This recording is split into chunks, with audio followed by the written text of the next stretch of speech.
بسم اللہ الرحمن الرحیم۔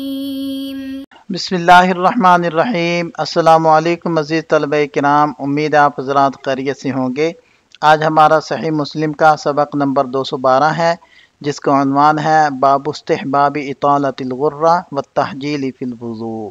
آگے بڑھنے سے پہلے خلاصہ جات کو ایک نظر دیکھ لیں۔ وبی قال حدثنا يحيى بن أيوب وسريج بن يونس وقتيبة بن سعيد وعلي بن حجر جميعا عن إسماعيل بن جعفر قال ابن أيوب حدثنا إسماعيل قال أخبرني العلاء وعن أبيه عن أبي هريرة رضي الله عنه أن رسول الله صلى الله عليه وسلم أتى المقبرة فقال السلام عليكم دار قوم مؤمنين وإنا إن شاء الله بكم لاحقون وددت أنا قد رأينا إخواننا قالوا أولسنا إخوانك يا رسول الله قال أنتم أصحابي وإخواننا الذين لم يأتوا بعد فقالوا كيف تعرف من لم يأت بعد من أمتك يا رسول الله فقال أرأيت لو أن رجلا له خيل غر محجلة بين ظهري خيل دهم بهم ألا يعرف خيله قالوا بلى يا رسول الله قال فإنهم يأتون غرا محجلين من الوضوء وأنا فرطهم على الحوض ألا لا يزادن رجال عن حوضي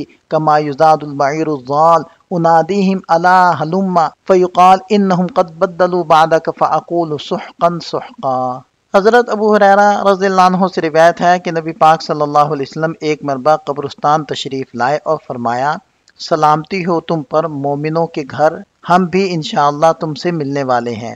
میں اس بات کو پسند کرتا ہوں کہ ہم اپنے دینی بھائیوں کو دیکھیں۔ صحابہ کرام نے عرض کیا کہ اللہ کے رسول، کیا ہم آپ کے بھائی نہیں ہیں؟ تو آپ علیہ السلام نے فرمایا تم تو میرے صحابہ ہو اور ہمارے بھائی وہ ہیں جو ابھی تک اس دنیا میں آئے ہی نہیں۔ صحابہ کرام نے عرض کیا کہ اللہ کے رسول، آپ اپنی امت کے لوگوں کو کیسے پہچانیں گے جو ابھی تک پیدا نہیں ہوئے؟ تو آپ علیہ السلام نے فرمایا تم دیکھو کسی شخص کی سفید پیشانی والے سفید پاؤں والے گھوڑے سیاہ گھوڑوں میں مل جائیں تو کیا وہ اپنے گھوڑوں کو پہچان نہ لے گا؟ صحابہ نے جواب دیا یا رسول اللہ کیوں نہیں؟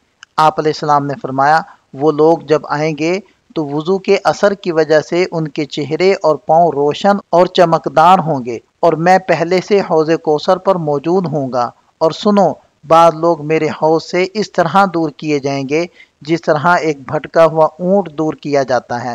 میں ان کو بلاؤں گا کہ ادھر آؤ تو حکم ہوگا کہ انہوں نے آپ کے وصال کے بعد دین کو بدل دیا تھا، تب اس وقت میں کہوں گا دور ہو جاؤ دور ہو جاؤ۔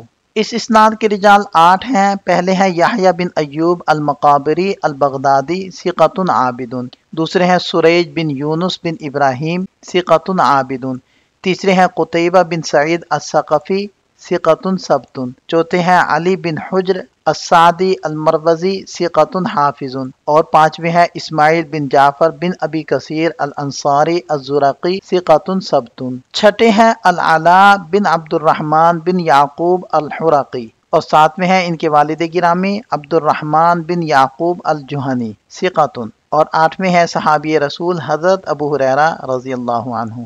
روات کا تعارف کرواتے ہوئے ہم جو مختلف راویوں کے ناموں کے ساتھ ثقۃ، کسی کے ساتھ ثبت، کسی کے ساتھ متقن یہ الفاظ بول رہے ہوتے ہیں، یہ اصل میں ان کی جرح تعدیل کے اندر ان کے درجات کے اعتبار سے محدثین نے جو الفاظ ان حضرات کے لیے استعمال کیے ہیں یہ وہ ہوتے ہیں۔ اب دیکھیں کہ پہلے اس جدول کے اندر آپ کو تعدیل کے الفاظ نظر آ رہے ہیں۔ اگر کوئی راوی پہلے درجے کا ہے تو اس کے لیے عام طور پر یہ الفاظ استعمال ہوتے ہیں، دوسرے درجے والے کے لیے یہ الفاظ لا یسأل عن مثلہ، تیسرے درجے والے کے لیے ثقۃ ثبت وغیرہ، چوتھے کے لیے ثقۃ ثبت، الگ الگ یہ الفاظ استعمال ہوتے ہیں، اور پانچویں درجے کے راوی کے لیے صدوق لا بأس بہ، اور چھٹے درجے کے راوی کے لیے محلہ الصدق وغیرہ یہ الفاظ استعمال ہوتے ہیں۔ یہ تعدیل کے الفاظ ہیں، اور یہاں جو اصطلاحات ذکر کی گئی ہیں اس صفحے کے اندر جرح کے الفاظ ہیں یا جرح کی اصطلاحات ہیں۔ یہاں اس اسناد کے لطائف کو ذکر کیا جا رہا ہے۔ یہ امام مسلم رحمۃ اللہ علیہ کے خماسیات میں سے ہے۔ اس میں مدنی راویوں کا تسلسل ہے، اور اس میں ابن اپنے والد سے روایت کر رہے ہیں، تابعی تابعی سے روایت کر رہے ہیں، اور اس میں جو صحابی ہیں حضرت ابو ہریرہ رضی اللہ عنہ، جن کے بارے میں آپ متعدد بات پڑھ چکے ہیں کہ راویوں میں سے سب سے بڑے حافظ الحدیث اپنے زمانے کے سب سے بڑے محدث وہ حضرت ابو ہریرہ رضی اللہ عنہ ہیں۔ 5374 احادیث انہوں نے روایت کی ہیں۔ حدیث پاک میں جو لفظ آیا ہے اتل مقبرہ، اس کو مقبرہ پڑھنا بھی ٹھیک ہے اور مقبرہ پڑھنا بھی ٹھیک ہے۔ غالب گمان یہ ہے کہ یہ مدینہ منورہ کا مشہور قبرستان بقیع تھا۔ نبی پاک صلی اللہ علیہ وسلم نے وہاں موجود اہل قبور کو السلام علیکم کہہ کر سلام کیا، جس سے یہ اشارہ ملتا ہے کہ مردے زائر کو پہچانتے ہیں اور اس کے سلام کو سمجھتے ہیں۔ نبی پاک صلی اللہ علیہ وسلم نے فرمایا دار قوم مؤمنین، یعنی اے مومنوں کی جماعت یا اہل ایمان کے گھر والوں۔ یہاں دار سے مراد اہل ایمان کی جماعت ہے۔ پھر آپ علیہ السلام نے فرمایا وَإِنَّا إِن شَاءَ اللَّهُ بِكُمْ لاحقون، یعنی ہم بھی انشاءاللہ جلد تم سے آ ملیں گے۔ اس جملے میں انشاءاللہ کا استعمال اس کے باوجود کیا گیا کہ موت ایک یقینی امر ہے۔ اس پر علماء کے مختلف اقوال ہیں، جن میں سے سب سے زیادہ واضح قول امام نووی رحمہ اللہ کا ہے کہ یہاں انشاءاللہ کہنا شک کی وجہ سے نہیں بلکہ اللہ کے حکم کی تعظیم اور برکت کے لیے ہے۔ ابو عمر رحمہ اللہ نے وضاحت کی کہ استثناء یعنی انشاءاللہ کہنا بعض اوقات واجب امور میں بھی ہوتا ہے، جیسے قرآن کریم میں ہے لَتَدْخُلُنَّ الْمَسْجِدَ الْحَرَامَ إِنشَاءَ، اور ظاہر ہے کہ اللہ تعالیٰ کے بارے میں شک کا تصور نہیں کیا جا سکتا۔ اس عبارت میں بھی انشاءاللہ کی مختلف توجیحات بیان کی گئی ہیں، جس کو ہم نے اگلی سلائیڈ کے اندر ذکر کیا ہے۔ یہ انشاءاللہ کہنے کی مختلف توجیحات ہیں، جس کا حوالہ پچھلی سلائیڈ کے اندر موجود ہے۔ نبی پاک صلی اللہ علیہ وسلم نے ارشاد فرمایا وَدِدْتُ أَنَّا قَدْ رَأَيْنَا إِخْوَانَنَا، یعنی میں پسند کرتا ہوں کہ ہم اپنے دینی بھائیوں کو دیکھیں۔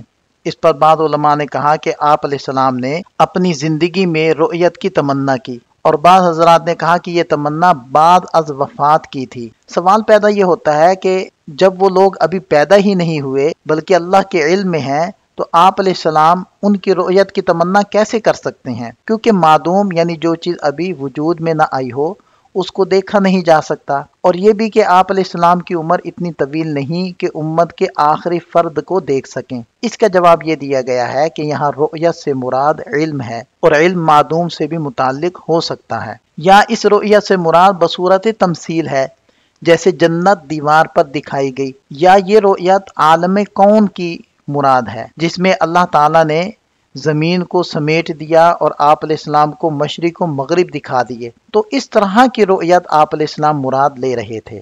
بعض عارفین نے اس کی تعبیر یوں کی کہ انبیاء کرام کا علم اللہ کے علم سے فیض یافتہ ہوتا ہے، اور اللہ کا علم زمانے کی نسبتوں سے مشروط نہیں ہوتا۔ اسی طرح انبیاء کرام کا علم بھی تجلی اور کشف کے وقت زمانے کی قید سے آزاد ہوتا ہے۔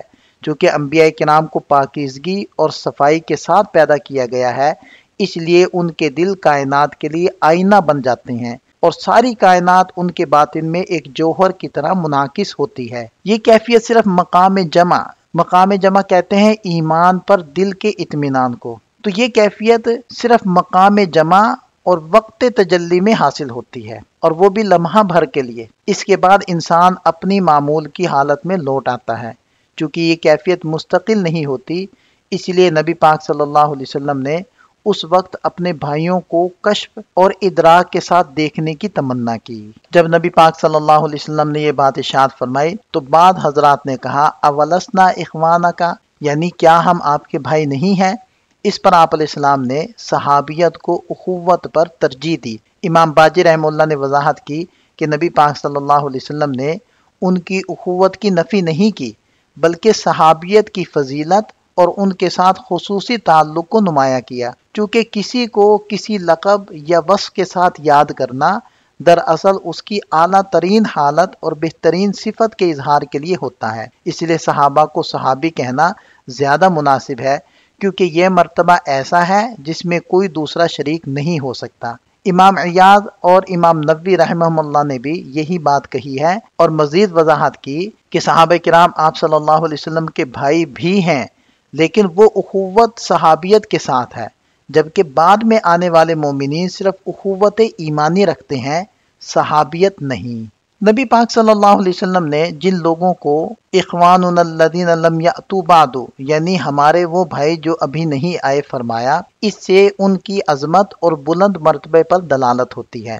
یہ وہ لوگ ہیں جو بعد کے زمانے میں ایمان قبول کریں گے، اس لیے انہیں فضیلت آخریہ حاصل ہوئی، جیسے صحابہ کرام کو فضیلت اولیہ حاصل ہے۔ یہ وہی غرباء ہیں جن کے بارے میں نبی پاک صلی اللہ علیہ وسلم نے ارشاد فرمایا، بدا الاسلام غریبا وسیعود غریبا فطوبى للغرباء، یعنی اسلام ابتدا میں اجنبی تھا اور دوبارہ اجنبی ہو جائے گا، لہذا خوش نصیب ہیں وہ اجنبی لوگ۔ یہی وہ خلفاء ہیں جن کے بارے میں آپ علیہ السلام نے فرمایا، رحم اللہ خلفائی، یعنی اللہ میرے خلفاء پر رحم فرمائے۔ یہ وہ لوگ ہیں جو فتنوں کے دور میں اپنے دین پر مضبوطی سے قائم رہیں گے، جیسے کہ حدیث پاک میں ہے، القابض علی دینہ کالقابض علی الجمر، یعنی اپنے دین پر قائم رہنے والا اس زمانے میں ایسا ہوگا جیسے کہ انگارے کو تھامنے والا۔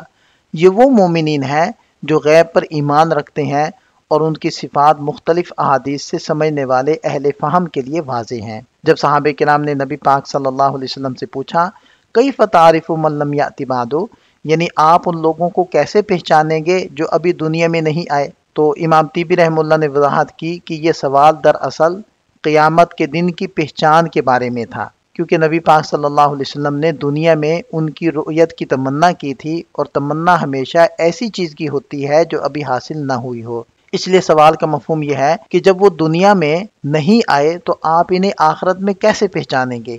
اس کا جواب آپ علیہ السلام نے یہ دیا کہ غر محجلہ، یعنی ان کے اعضائے وضو روشن ہوں گے جس سے وہ پہچانے جائیں گے۔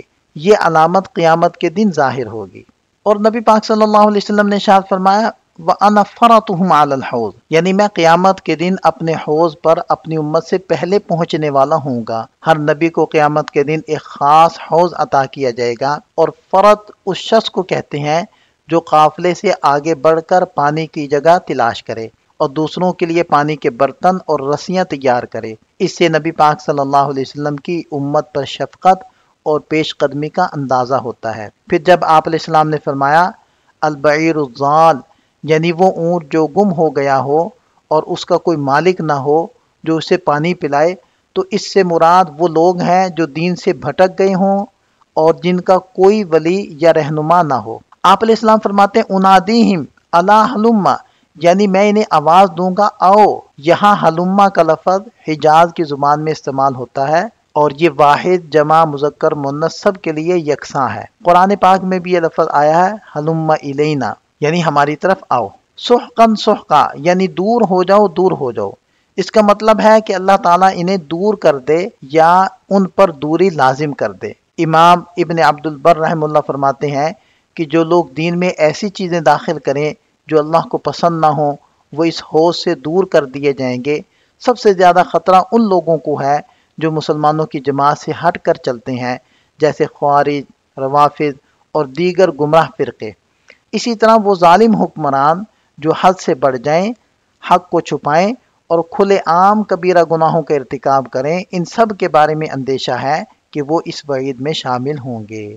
یہاں اس حدیث کی تخریج کو دیکھ لیتے ہیں۔